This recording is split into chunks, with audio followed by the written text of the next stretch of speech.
ऊस उत्पादक शेतकरी आणि सुलतानपूर माळेवाडी भागवत बसाटे. तर हे आपले राणी उंचे गावचे शेतकरी आहेत. हे कृषी अधिकारी आहेत. स्लिप बॉय समर्थ सहकारी कारखाना आंबट अंकुशनगर. तर ते आपल्याकडे बियाण्यासाठी आलेले आहेत. तर आपल्याला ह्या ऊसामध्ये काय वाटलं? ह्या ऊसामध्ये महत्वाचं म्हणजे याला वजन आहे आणि कारखान्याची त्यासाठी याची रिकव्हरी चांगली.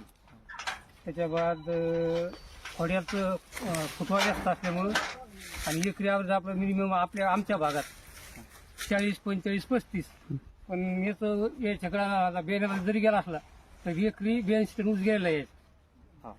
आणि आमच्या भागात एक दोघांनी नेला. आमच्या भागातून बरेच शेतकरी आले तिथं की ते म्हणजे चांगला व्यवस्थापन आहे. हे जर तुमचं व्यवस्थापन चांगलं आहे, जे नवीन जाते पाडगाव संशोधन केंद्रातून आणलेली 1 नंबरची व्हरायटी. आता याच्याकडे काही 8,005 बी होता, काही हो 13,7 बी होता. परंतु त्या 8,005 पेक्षा जरा त्याला वाढ वाटली, कांडी लंबी, पुन्हा वजन बी चांगलं आहे. त्याच्यामुळे आम्ही इतक्या दूरून इथपर्यंत आणलोय. तुमचं गाव किती अंतर पडतंय? माझं गाव इथून जवळपास 70-75 किलोमीटर येत आहे. त्याच्यामुळे आम्हाला तरी ही व्हरायटी योग्य वाटते. तुमचं काय मत ह्या म्हणजे तुम्हाला काय वाटतं ह्या ऊस लावायला पाहिजे का? नाही, लावायला पाहिजे. चांगला व्हरायटी चांगली लावायला पाहिजे. उतारा चांगला आहे त्याच्यामुळे. आणि काय आता तुम्हाला हे युट्यूब वाले ते उगाच शिल्लक बोलतात. ते आपलं शेतकरी. म्हणजे जे शेतकरी का ते मी एक शेतकरी आहे. मी जरी कर्मचारी असलो ते इथं बोलतच नाही. बरोबर. आम्ही त्या क्षेत्रात आहे. त्यामुळे तुम्हाला विचारलं. हो ना. पण शेतकरीच्या हिताने बोलतो मी. ते आपल्याला 2 पैसे कोणत्या तरी याच्यातून शिल्लक हे आशेनेच करतो माणूस.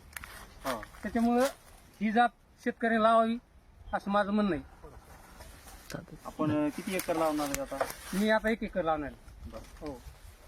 आणि एक काय करायचं पुन्हा लावताना 2 टिपऱ्याला अंतर कमीत कमी अर्धा फूट 2 फूट ठेवायचं पाहिजे. म्हणजे त्याची संख्या बी व्यवस्थित.